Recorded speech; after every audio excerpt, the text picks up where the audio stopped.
Good design is supposed to make our life easier, but sometimes it does the exact opposite. From home stuff with tech that needs a manual to finishes that demand constant cleaning, I'm breaking down the impractical design choices that seem stylish at first, but can turn into a nightmare once you live with them. I love smart homes. Literally every light bulb in my house is connected. Being able to dim the lights, set the mood for dinner, or have them turn on automatically is genuinely useful. But here's the problem. Some setups are so over the top, they stop being smart. If your guests need a tutorial just to use the bathroom light, something's gone wrong. Or if you need to pull out your phone to switch on a light, that is not really smart, isn't it? And we're gonna do one more. Oh yeah. Open door. Wrong voice command. Open door. Wrong voice command. Open door. Repeat that. The best systems are the ones that quietly work in the background. Motion sensors that just know you're there, thermostats that learn your routine, doorbells that let you know when someone is at the door, and lighting that is simple to control, whether that is a quick voice command or just turning a dial. Smart home tech should make your life easier, but it is not a one-size-fits-all approach. If the system glitches, you should still be able to flip a switch or unlock your door without feeling like you've been locked out of your own home. And the same principle applies to your digital life. That is why I've been using today's sponsor, the Ugreen Nest DH4300 Plus. Think of it as your own private home cloud, where all your files stay safe, local, and easy to reach whenever you need them.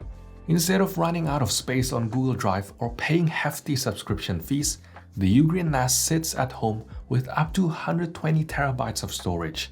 That is more than enough for video projects, photos, and backups, and I never have to stress about running out of space.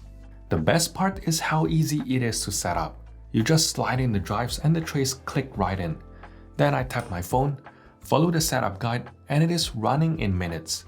From there, logging in is as simple as tapping your phone with NFC. At home, I can access files from various devices like my laptop, phone, or TV. And here's a quick example.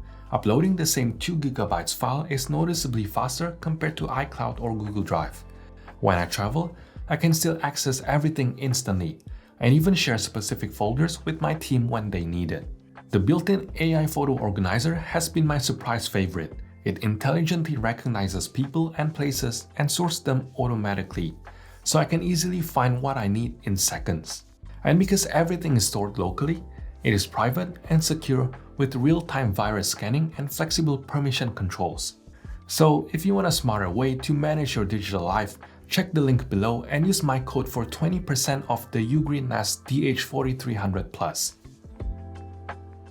I get it. The creamy, cloud-like linen sofa is basically the Pinterest dream. It looks amazing in photos. It gives that breezy, boutique hotel vibe. But in real life, linen wrinkles, sags, and stains faster than you can say wine night. If you've got kids or pets, it is more of a ticking time bomb. The same goes for those curved white sofas. It is gorgeous, sculptural, and Instagram worthy. But one glass of red wine and you've got a very expensive blood test. So what do you do if you do love the pure linen or white upholstery look but don't want the stress? Performance fabrics will give you that same airy aesthetic, but with built-in stain resistant and durability that actually stands up to everyday life. Or go for a slip-covered sofa. It is not as razor-sharp looking, but at least you can toss the cover in the wash when life happens. And let's be honest, it is not just the fabric. Most of those curved shallow sofas aren't even that comfortable. They look chic in photos, but not exactly great for long conversations, lounging with a book, or just relaxing at the end of the day. If you're ever debating a big purchase like a white sofa, one thing that can really help is previewing it in your space before you commit. That is exactly what Room Visualizer AI does. You just upload a photo of your room and it instantly shows you a new look styled to your taste. It is like having a designer's eye on your space in seconds. It is currently in beta and invite only, but you can join the waitlist via the link below. If there's any definition of luxury, it is a marble bathroom. They look expensive, and when done right, they're timeless. But in real life, marble is a nightmare to maintain. Marble is porous, which means once the sealant wears off, water can seep in and cause mineral deposits to rust inside the stone. That is when you start seeing those brown, yellow, or even orange stains. And the bad news is, they're nearly impossible to remove. You can of course reseal it, but that means a day or two of not being able to use your shower to let the sealant cure properly. On top of that, marble is extremely prone to etching, so you have to be careful with the types of cleaning products used. A good alternative is to go for high quality porcelain tiles, especially in the shower or wet area. They give you a similar look but with lower upkeep and a fraction of the stress. Then, if you love marble, use it sparingly, a vanity top or a dry area of the bathroom floor, so you still get the elegance without the headache. You can also check out my video on 11 bathroom design trends that fail in real life for more design choices that may not work out in real life. I've seen shag rugs go from fluffy and inviting to flat and sad in under a year.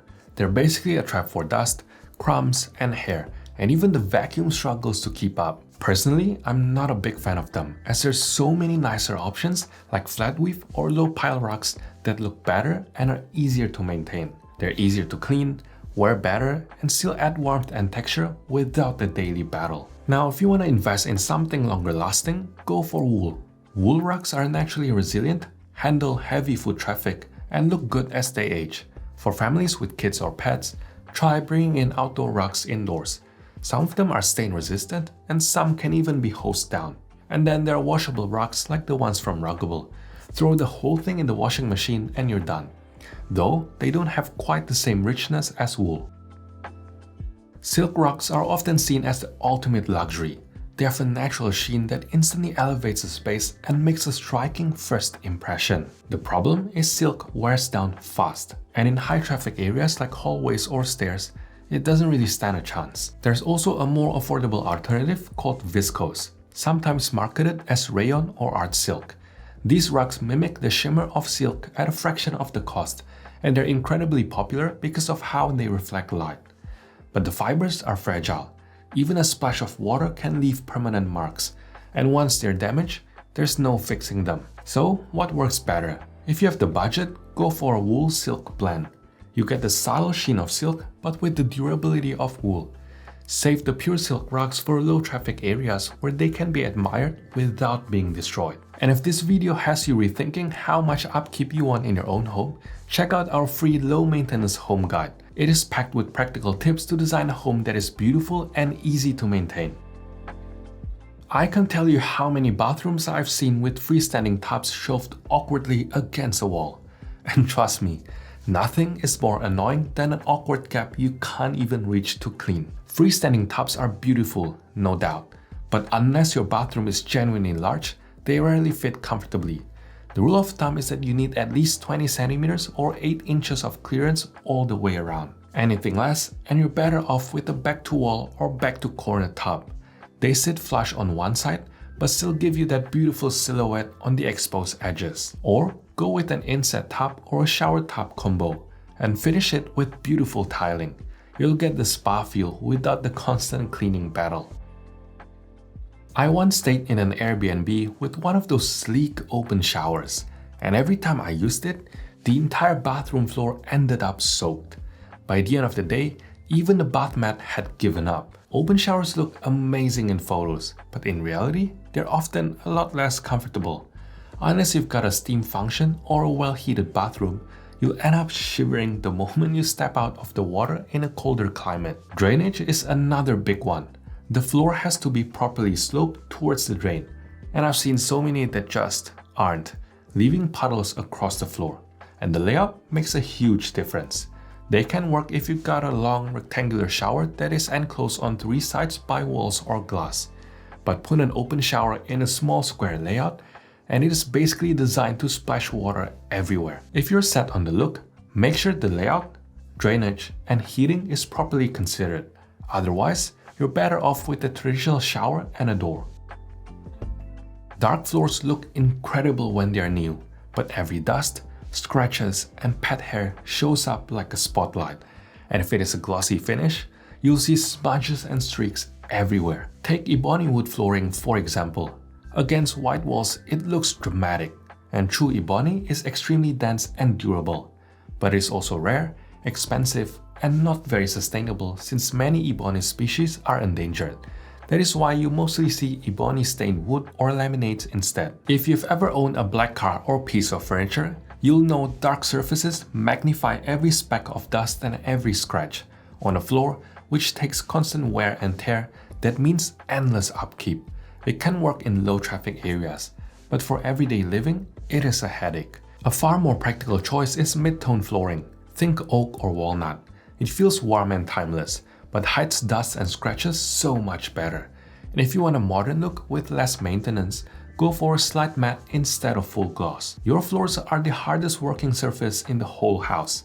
Pick something durable and livable, and you'll spend more time enjoying your space, not cleaning it. Open plan living can be great, but it really depends on your lifestyle. If you love entertaining, or you've got kids running in and out and want clear sidelines, open layouts can work beautifully. They feel bright, airy, and social. But when every home defaults to an open plan, it is not ideal. Real life can get messy fast. Cooking smells drift into the sofa. TV noise competes with someone working at the dining table. And one pile of clutter makes the whole space look untidy. And it's not just about noise or mess either. With no boundaries, decorating is harder. Furniture can look lost in a vast open room, and the space ends up feeling sparse and unfinished. And for families who value privacy or anyone working from home, it can be more frustrating than freeing. An alternative is a broken plan layout, a hybrid between open and traditional floor plans. It keeps the best things about open plan, like light and openness, while adding enough separation for privacy. This can be done with half walls, room dividing shelves, walls of glass, or even mezzanines. Some of my favorites are cradle windows, glazed partitions, and indoor windows.